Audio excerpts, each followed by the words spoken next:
Assalamualaikum warahmatullahi wabarakatuh. Waalaikumsalam warahmatullahi Pada Buya Yahya yang kami hormati, semoga Allah memperpanjang umur beliau dalam ketaatan serta sehat walafiat. Yang ingin kami tanyakan adalah sekarang ini lagi ambigu tentang makna persatuan umat, Buya.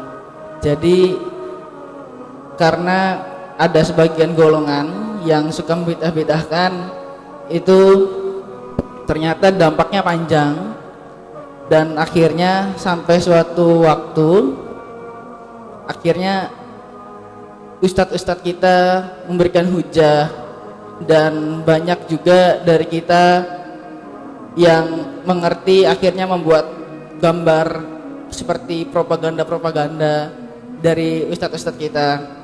Tapi di satu sisi kok malah kita yang dituduh memecahkan umat. Katanya antum ini tidak menghargai persatuan umat, antum ini membawa-bawa golongan. Sekarang ini jadi bingung, Bu, ya. Kita maulid Nabi dibilangnya antum ini bawa golongan, nggak boleh, jangan maulid Nabi. Jadi bukan bawa bid'ah lagi, malah bawanya bisa memecahkan umat. Padahal kita rasa ya dulu tuh sebenarnya jadi bingung, sebenarnya yang mecahin umat itu siapa gitu, kita atau mereka gitu. Padahal kita nggak pernah ada urusan sama mereka. Dan yang lebih parah lagi adalah misalkan mereka membuat sebuah pemahaman yang salah, misalkan tentang akidah. Kita ingin membenarkan, tapi kita bilang itu salah. Tapi orang lain menganggap kamu jangan ngomongin orang lain salah. Antum tidak menghargai, itu namanya. Antum tidak menghargai persatuan umat. Jadi yang ingin kita tanya ini, persatuan umat yang sebenarnya ini bagaimana, Bu, ya? Karena sekarang ini banyak sekali pendapat-pendapat yang seperti itu. Kita juga sebagai yang masih belajar juga ingin menjauhi dari perdebatan, tapi ya kita ingin juga menyebarkan kebaikan gitu. Cuman dituduhnya seperti itu. Jadi mohon jadi ada ambigu dalam persatuan umat. Kita juga ingin umat bersatu gitu. Tapi rasanya yang memecahkan umat kok bukan kita, tapi malah kita yang dituduh gitu. Terima kasih. Wassalamualaikum warahmatullahi wabarakatuh.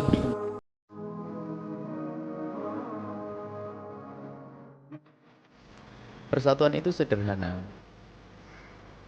Persatuan adalah menghindari permusuhan.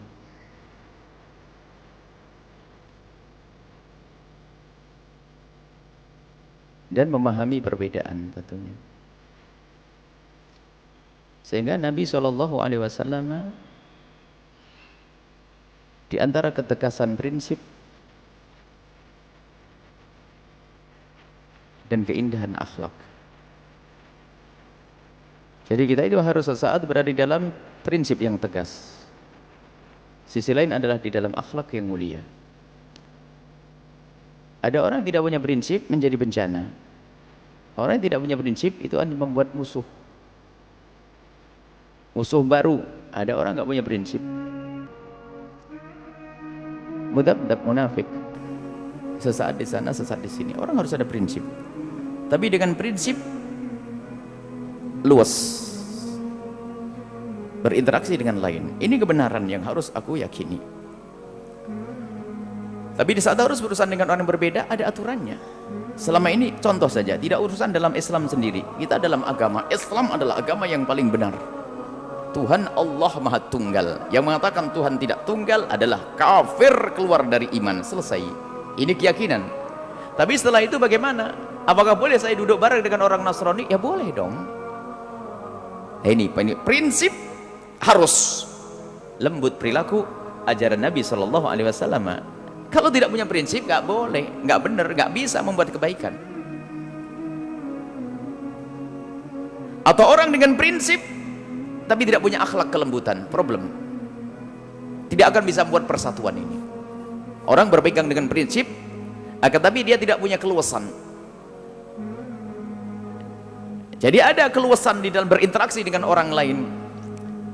Kemudian di dalam pembahasan masalah, di dalam Islam itu, di luar Islam saja bisa berlaku loh ya.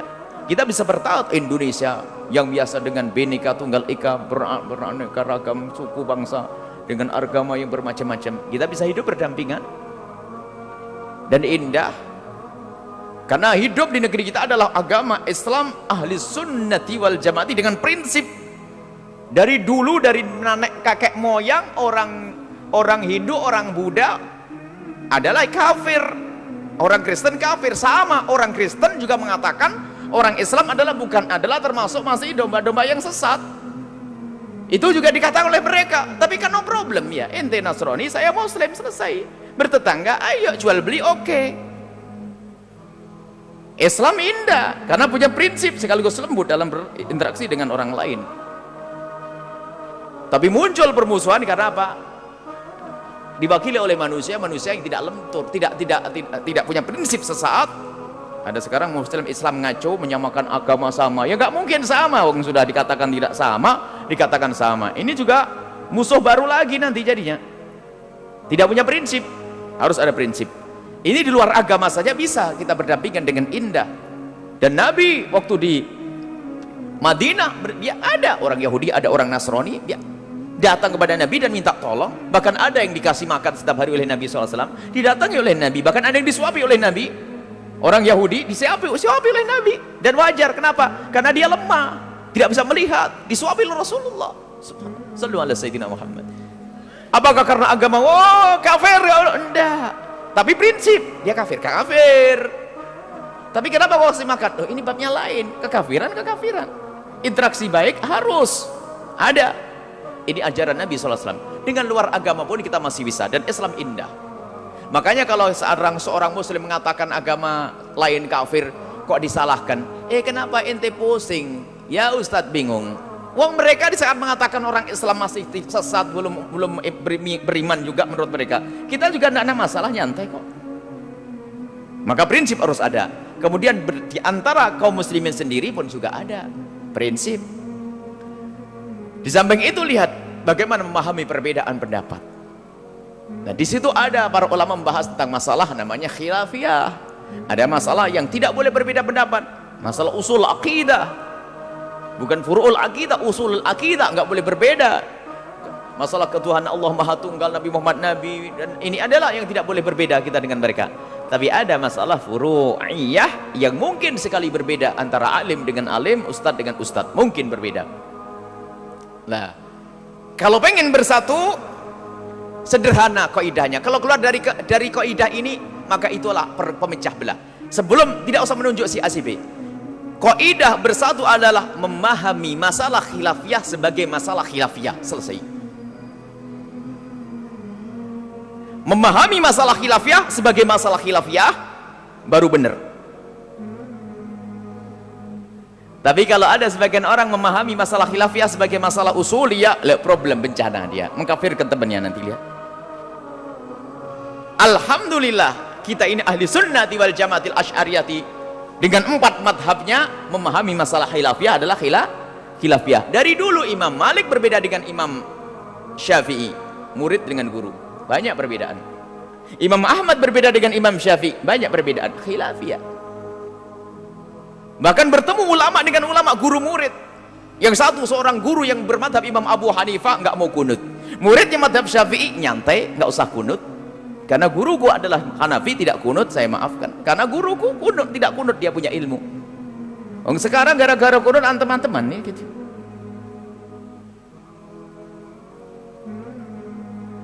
Baik, ini problem sebetulnya. Jadi kalau yang memahami masalah khilafiyah, dialah yang bisa bersatu dan pemersatu umat. Yang memahami masalah khilafiyah, apa yang disebut tadi tentang contoh-contoh, masalah kunut, masalah maulid Nabi. Siapa mengatakan masalah Nabi usuliyah? Atau siapa mengatakan masalah maulid Nabi, apakah pasti qot'i dalalahnya yang merayakan maulid Nabi, qot'i dalalah, qot'i wurud, merayakan maulid Nabi adalah kafir, bid'ah, sesat? Dari mana? Ayo.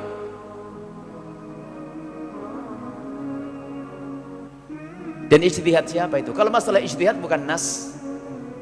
Adakah nas yang qot'i, yang pasti, yang tidak boleh berbeda pendapat mengatakan misal qala Allah Ta'ala, Allah berfirman bahwa saya merayakan maulid Nabi begini, atau hadis, atau ijma', anggap saja ulama, sementara dengan ijma' pun tidak boleh dikatakan kafir kok.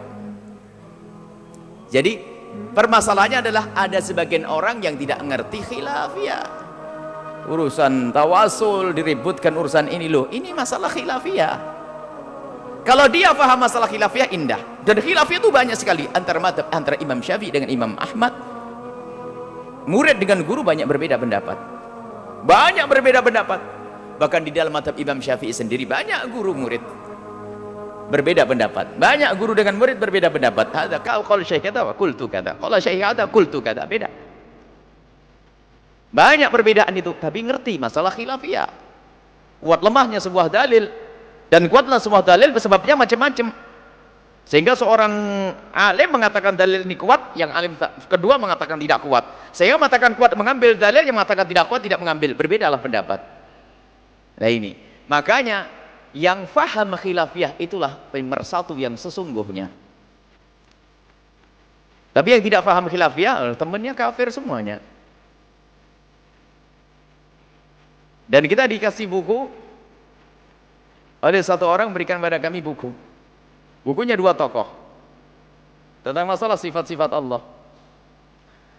2 tokoh. Ini tokoh sama-sama yang mudah mengkafirkan orang lain, dua-duanya ini. Akhirnya ketemu kepada salah satu sifat Allah. Yang satu mengatakan itu adalah sifat Allah, yang satu mengatakan itu sifat Allah adalah kafir. Loh, dengan temannya kafirkan ini. Bahwa khadi. Yang satu mengatakan khadi adalah sifat Allah. Yang satu mengatakan, tidak boleh dikatakan khadi. Yang mengatakan khadi adalah kafir. Loh, sama temannya mengkafirkan. Begitulah orang yang suka mengkafirkan, saat temannya pun dikafir. Ada orang menyusun berapa ratus bid'ah. Ada satu orang menyusun di Indonesia Raya ini, menyusun berapa ratus bid'ah, atau buku beratus ribu. Ternyata kalau kita tidik dan kita lacak yang dibid'ahin juga teman-temannya nanti banyak. Memang diantaranya adalah orang-orang ini loh, yang orang-orang Asy'ariyah ini dibid'ahin. Tapi tanpa sadar mereka membid'ahkan. Bahkan kalau itu duduk dengan orang itu, ini temanmu bid'ah, temanmu dengan omonganmu ini. Karena orang tidak mengerti masalah khilafiyah. Yang tidak mengerti masalah khilafiyah, dialah pemecah belah umat. Kalau masalah khilaf, berbeda. Kenapa kamu tidak kunut? Saya adalah imam pengikut Abu Hanifah. Selesai. Baru ngikut Abu Hanifah melihat, kenapa kamu kok kunut? Saya Syafi'i. Oh, selesai. Imam Syafi'i punya hujah, Imam Abu Hanifah punya hujah. Selesai. Tapi, yang benar adalah yang enggak kunut. Yang kunut bid'ah. Loh, ntar dulu. Ini problem lah ini. Ini pemecah belah umat. Jadi, kalau anda memang orang yang biasa dengan manhaj yang benar, ahli sunnati wal jama'atil asy'ariyati dengan 4 madhab, sekarang bermadhab saja bid'ah, lo kan kacau nih. Berarti umat dunia ini mayoritas adalah sudah sesat dan sebagainya. Yang benar dia saja. Problem, apakah dia bisa menjadi pemersatu umat? Mereka pandai menyeru, ayo kita bersatu, tapi di saat kita memeluk mereka menusuk. Loh, bagaimana engkau mengajak bersatu kepadaku? Loh, kau caci maki di saat aku tidak ada. Di saat bertemu di majelis, Masya Allah, kita menggalang persatuan, Alhamdulillah, telah berkumpul ini nih. Di balik di mimbar kau bilang, ini bid'ah, sesat, masuk neraka. Loh, ente ini gimana? Ku peluk engkau, kau tusuk aku. Ini kan kurang ajar. Kita bersatu, iya, lihat, coba dicermati. Hei orang yang suka membid'ahkan, coba cermati. Tidak pernah muncul keluar dari mulut kaum Asy'ariyah ini mengkafirkan, menyesatkan, membid'ahkan, tidak. Lembut, selalu bertanya, mungkin dia punya dalil, mungkin dia punya hujah, perbedaan yang jelas. Tapi ini manusia akhir zaman, bid'ah, masuk neraka, dia syirik, dia habis semuanya. Itu pemecah belah umat yang sesungguhnya. Nah ini, jadi alhamdulillah, bersyukurlah kepada Allah jika anda dalam akidah yang benar, akidah ahli sunnati wal jamaati, pemersatu umat. Dan anda rasakan di Indonesia Raya dari masa ke masa, dan para a'immah terdahulu pun demikian. Indah. Akan di saat muncul orang-orang yang dikit-dikit mengatakan salah, itu adalah problem. Jadi anda tidak usah khawatir. Yang penting anda berprinsip bahwasanya masalah khilafiyah adalah khilafiyah. Masalah khilafiyah adalah khilafiyah. Orang berbeda pendapat boleh, dan semuanya punya hujah, tidak perlu saling mengkafirkan. Perlu menghargai pendapat. Cuman mungkin seseorang yang telah meyakini pendapatnya, ini pendapat yang aku ikuti, saya tidak ikut pendapatmu. Kamu punya dalil enggak? Saya punya dalil. Sudah, selagi kamu punya dalil, sudah lakukan sesuai dengan dalilmu, selesai. Jadi itu yang terjadi antara para a'immah. Ada sahabat Nabi, Nabi mengatakan, jangan melakukan sholat asar kecuali sampai kamu nanti di Bani Quraidah, di satu kampung. Nabi mengatakan, jangan kamu sholat asar kecuali kamu sampai ke kampung. Anggap saja begini, orang jalan dari Jakarta, jangan sholat asar kecuali sampai Cirebon. Di tengah jalan asarnya mau habis, Asarnya mau habis. Betul, belum nyampe Cirebon, maghrib. Tapi di tengah jalan tadi rebut, orang berbeda pendapat. Sebagian Nabi mengatakan loh ya, kita tidak boleh sholat asar kecuali di Cirebon, di Bani Hura itu. Berarti apa? Tidak usah sholat, nyampe Cirebon aja sholatnya. Sebagian seperti itu. Sehingga sebagian waktu tidak sholat kecuali sampai kepada tempat yang sudah ditentukan oleh Nabi.